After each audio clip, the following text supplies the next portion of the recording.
Today we're going to be talking about critical raw materials. It's very important that we deploy renewable energy technologies very quickly to meet the Paris Agreement goals so that we can mitigate climate change.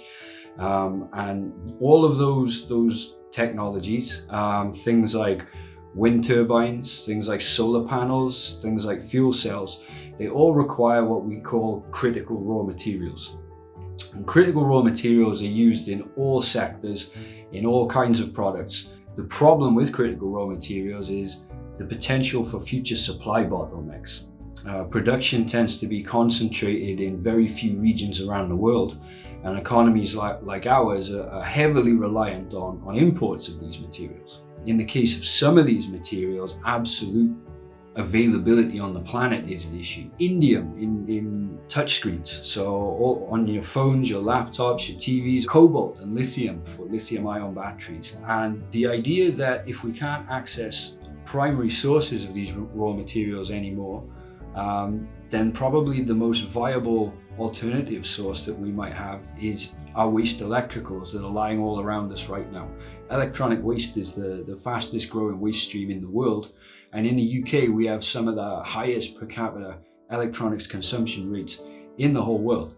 Think about your own home and the technologies lying around. And apart from the TV, the phones, the laptops, the tablets that you are currently using, how many of those things do you have in drawers? All of those things represent a secondary resource on a national scale, a massive body of stuff from which we can recover the materials that we need, and where we might be able to get them back from the waste that we're generating so that we can have our own domestic sources of these materials.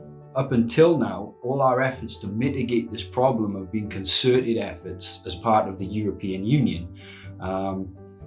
Now we're facing a situation where we're soon going to be an economic competitor to Europe, and so we really need to get a handle ourselves on what our susceptibilities are to materials criticality issues, and how we can on our own now go about mitigating these issues for our economy.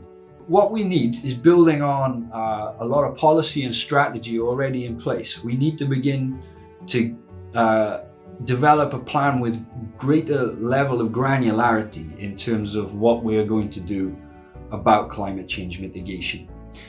This has already been done on a global scale. IRENA do it on a global scale.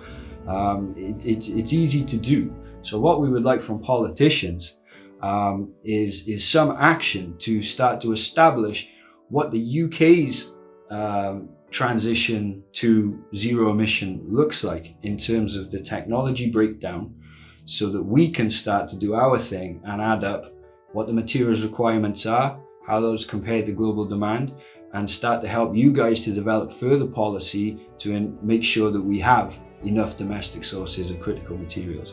We work really hard, to develop technologies that will help us save the planet. It would be a terrible tragedy if now we've invented all those things, if we're unable to actually deploy those purely because we don't have access to the raw materials. So for me and other researchers like me, that is huge.